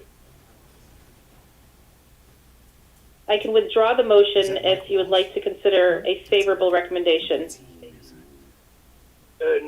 No, I have no problem with the discharge to the full MARB. I just want to clarify that it's being discharged from committee with no recommendation to the full board.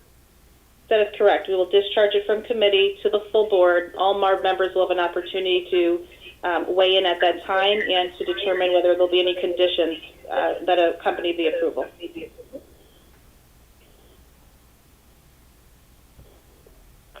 Okay, with that said, I'll second that motion. I'll second the motion. Was that Pat or Steve Steve? Felsigno? Steve Felsigno. Thank you, It was Steve. both of us, but whoever. All right, I'm going to recognize Steve seconding the motion. Thank you.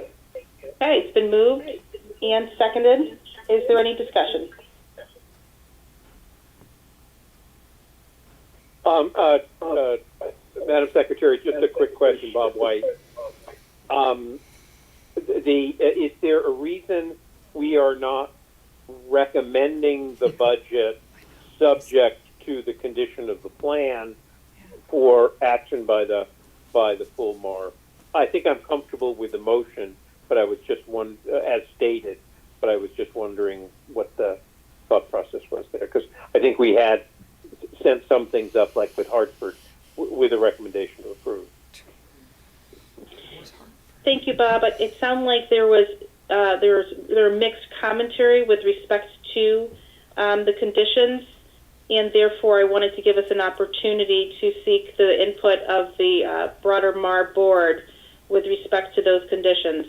However, based on this discussion, I'm happy to withdraw if we feel that we'd like to send it with a favorable vote and with conditions attached to it. So you made that happen. So I'm not going to determine that. Very good, Bob. Any other discussion?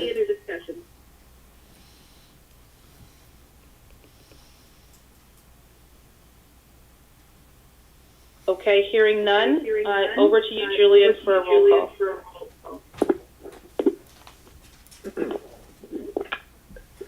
Mr. White. Aye. Mr. Hamilton. Aye. Mr. Felsigno. Aye. Mr. Egan. Aye. Ms. Shaw. Aye. And Secretary McCaw. Aye.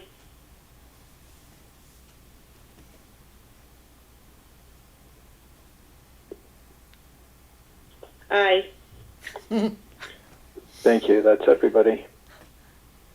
Okay, very good. Motion passes to move the fiscal 2021 budget for consideration by the full MARB. Last but not least, I recognize we have 3 minutes left technically to the scheduled time for this meeting. If the subcommittee is fine, I'd like to at least cover some discussion on the 5-year plan for 2021 through 2025. We certainly have touched upon this in our prior agenda item. but I'd like to ensure that comments on the 5-year plan, and specifically, if there are adjustments that we're looking for the city of West Haven to make as the mayor intends to put the 5-year plan in front of council for consideration. Discussion.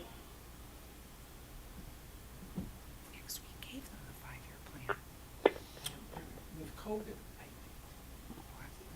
things could change. I know, that's what I said. How do you know? Nobody wants to talk about it. Good, let's go. Madam Secretary, Bob White, I'm not sure of your question. Or was that directed to the mayor? No, that was the discussion was directed to the subcommittee.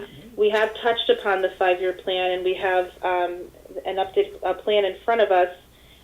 Is there any feedback? We've obviously discussed at length the council's commitment to the assumptions within the plan surrounding the mill rate, commitment on part of the mayor, as well as the council on continuing to find expenditure reductions. And I think we kind of discussed that at length. My question to the subcommittee is, are there other changes that you would like to see to this 5-year plan before the mayor puts it in front of the council for their vote?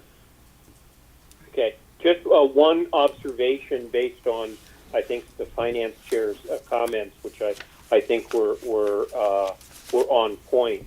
I think the difficulty that the council is confronted with, having inherited this problem, is that given the constraints on raising the revenue, that given the process in which the budget was gone through line by line, I am satisfied that there's not a lot of fluff. There's no fluff there, but the problem is that the budget's going to have to be balanced and perhaps leave something left over, and that's a real tough job. I don't think any of us dismiss that, but I just want to be clear that the mayor and the council have a tough job in front of them with regard to next year, and I'm pleased to see the collaboration. Quite frankly, I think this is probably the most productive West Haven meeting that I've been to. So. Yeah. Thank you, Bob. I concur. Madam Secretary, I would just like to add and kind of echo what's been said regarding the 5-year plan. There's been, I don't know, a handful of them in front of us, 3 or 4 to date, and certainly things change over time. I think when the council does look at this and takes action on it, it has to be something that,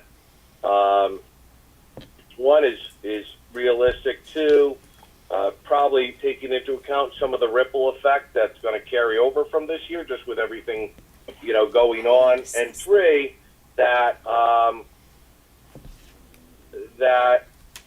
the issues with the mill rate need to be looked at, certainly seriously, that they can, whatever's in the 5-year plan, that they are ready to adopt then for next year, because at the end of this, obviously, when the funds stop coming from the MARB, that's going to be really the test to see, and there is certainly a big drop off, as you pointed out, with debt service to $4.5 or $5 million, which is not going to be in there as an expenditure, but it also ends up at the end of our, at least, funding, not necessarily our absence, but our the state funding, with a what would be either a very high 7 or 8 number positive fund balance, which ultimately has been put there by the taxpayers of the state of Connecticut. So I think when they look at this, they have to consider what they're approving is, whatever the projected mill rate is, also for fiscal year 22 and 23 and whatnot. Thank you very much for the comments. Anyone else for discussion?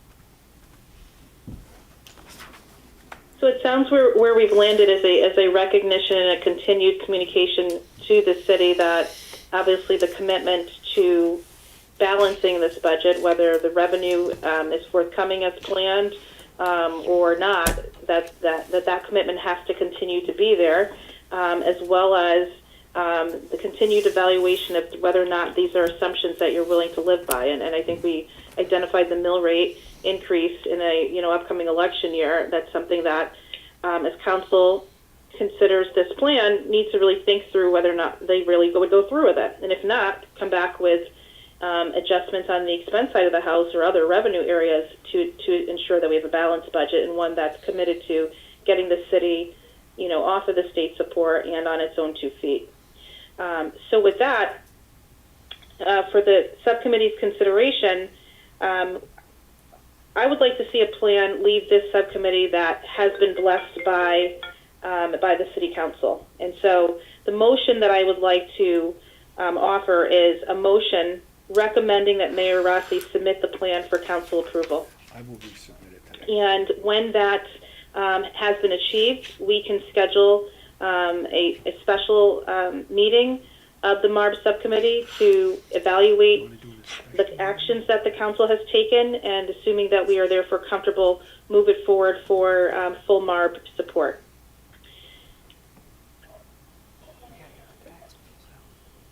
Any thoughts before I simply call that motion and look for someone to move it?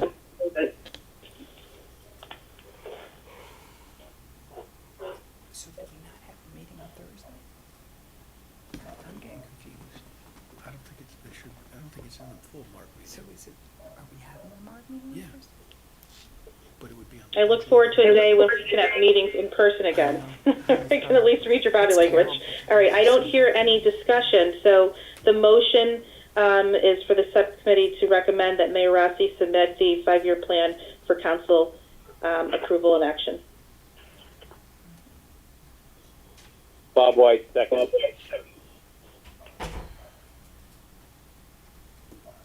Thank you very much. Bob White, were you you're going to move the motion? Oh, I was seconding it. Bob, let's have you move the motion and someone else can second it. Okay, I'll second it. Thank you, and that was Tom Hamilton. Yes, that's correct. Thank you, sir. It's been moved and seconded. Any discussion? Yes, Madam Secretary, Christine Shaw, is there a time frame that you have in mind for approval by the council of the 5-year plan? And if so, should it be reflected? I recommend that the council would move this expeditiously. If the full MARB so chooses to make the approval of the fiscal 21 budget contingent upon the 5-year plan, which would be consistent with the prior year, then obviously I think the city wouldn't want their final approval of their budget to be relying upon that plan. And I believe that the mayor did indicate that she could submit that plan, and it looks like there are not any edits, to the council for the upcoming meeting. So it does appear that at least it can be submitted in a time-conscious manner. Because you said you didn't do the agenda yet. So. Does that answer your question, Christine? Yes, it does. Thanks. We'll have something to talk about Tuesday. Thank you. Any other discussion, please?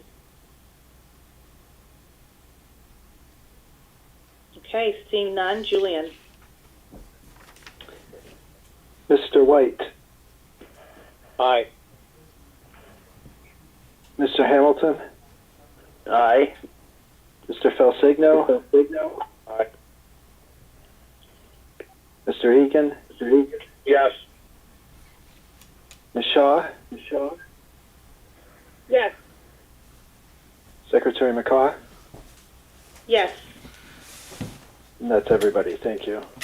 Okay, excellent. All right, so we have a fiscal 21 budget moving to council. We had a very great update on the fire districts, and we have a motion for Mayor Rossi to please submit the plan for council. I think we got a lot done today, and I have to say that this meeting was full of collaboration and partnership between the mayor, the city council, the fire chiefs, and on behalf of the MARB, we're most thankful.